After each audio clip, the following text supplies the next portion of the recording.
ముఖ్యమంత్రి నారా చంద్రబాబు నాయుడు గారు శుక్రవారం మధ్యాహ్నం ఒక స్పెషల్ ఫ్లైట్లో రహస్యంగా బెంగళూరు వెళ్ళి 2.5 గంటల సేపు తాజ్ కృష్ణ హోటల్లో ఎవరితోనూ సమావేశమయ్యారు అని చెప్పి నిన్న వైఎస్ఆర్ కాంగ్రెస్ పార్టీ రాత్రి ప్రకటించేంత వరకు ఇది ఎవ్వరికీ కూడా తెలియదు.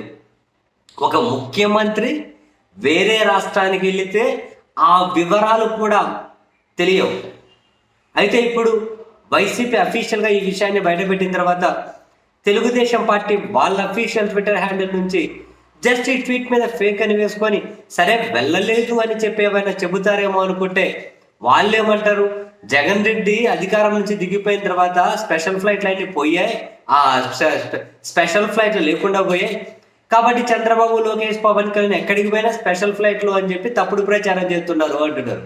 అంటే స్పెషల్ ఫ్లైట్ అనడం తప్పైందట. మరి ఏదో ఒక ఫ్లైట్లో వెళ్ళారా, విమానంలో వెళ్ళారా, లేకుంటే ఏమైనా రాకెట్ వేసుకొని వెళ్ళారా, పారాచూట్ వేసుకొని వెళ్ళారా? వెళ్ళిన దాని గురించి చెప్పారంటే స్పెషల్ ఫ్లైట్ అన్నారు. స్పెషల్ ఫ్లైట్ అనేది తప్పు. మరి ఎట్లా వెళ్ళారు అంటే అక్కడికి వెళ్ళారు, రహస్యంగా ఎవరినో కలిశారని చెప్పి అంగీకరించినట్లే కదా. ఒక ముఖ్యమంత్రికి అంత రహస్య పర్యటన ఏంటి? అండ్ ఇంకొకటి ఏంటి అంటే హైలైట్, శుక్రవారం మధ్యాహ్నం చంద్రబాబు నాయుడు గారు వెళ్ళి బెంగళూరులో రహస్యంగా ఎవరినో కలిస్తే హోటల్లో, ఆదివారం రోజు, శుక్రవారం కలిస్తే ఆదివారం రోజు తెలుగుదేశం పార్టీ పత్రికల్లో ఎక్కడో ఒక మూలన చంద్రబాబు నాయుడు గారు బెంగళూరులో తాజ్ హోటల్కి వెళ్ళి పారిశ్రామికవేత్తలతో సమావేశమయ్యారు అని చెప్పి ఒక చిన్న వార్త.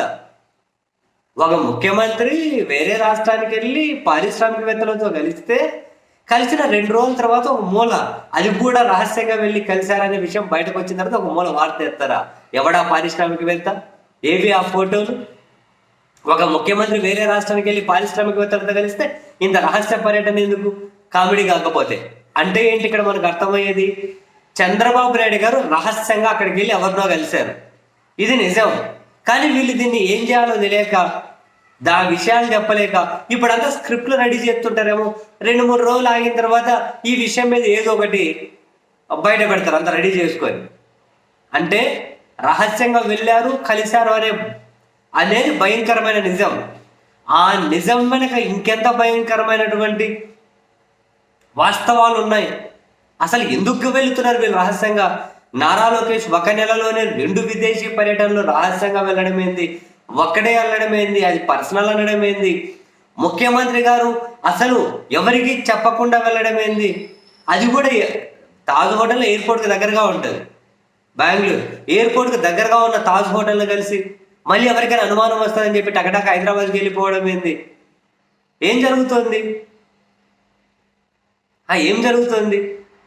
దేశాన్ని పాలించే బీజేపీ నేతృత్వంలోని కూటమిలో 2వ అతిపెద్ద పార్టీగా ఉన్నటువంటి తెలుగుదేశం, దాని అధినేత ఒక రాష్ట్ర ముఖ్యమంత్రి రహస్య పర్యటన కోసం కాంగ్రెస్ పాలిత కర్ణాటకలోని బెంగళూరుని ఎంచుకోవడం.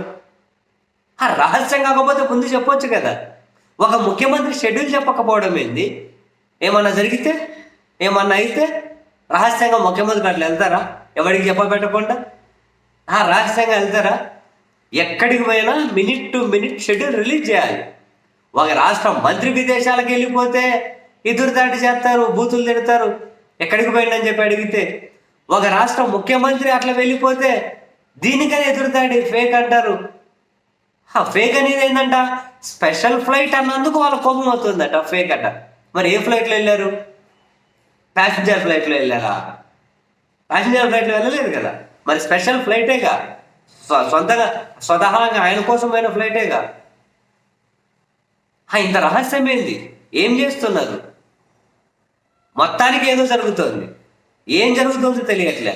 అధికారంలోకి వచ్చి 2.5 నెలలైనా కూడా ఒక్కరి మొహంలో ఆనందం లేదు, సంతోషం లేదు, పాజిటివ్ వైబ్రేషన్ లేదు. ఎదుటోళ్ళని నిందించడానికి, లేపెత్తామని చెప్పడానికి దానికే సరిపోతుంది. ఎక్కడే కూడా రవ్వంత పాజిటివ్ వైబ్రేషన్ లేకుండా గవర్నమెంట్ నడపడం ఏందో, రహస్యంగా ఎవరికి చెప్పబట్టకుండా పోయి హోటళ్ళకు పోవడం ఏందో, వేరే దేశాలకు పోవడం ఏందో, ఏకంగా ముఖ్యమంత్రులే. అరణి పాసుగుల. మరి దీని వెనక కూడా భయంకరమైన నిజమేందో ఎప్పటికీ బయటకు రాదు. చెప్పేది ఎవరు? కలిసిన వాళ్ళు ఎవరో తెలియదు. పోయి కలిసిన ముఖ్యమంత్రి చెప్పాడు. కామెడీ చూడండి. మొన్న కలిగితే ఈరోజు పారిశ్రామికవేత్త. ఎవడా పారిశ్రామికవేత్త? రహస్యంగా హోటల్ వాళ్ళు కలుగుతారా?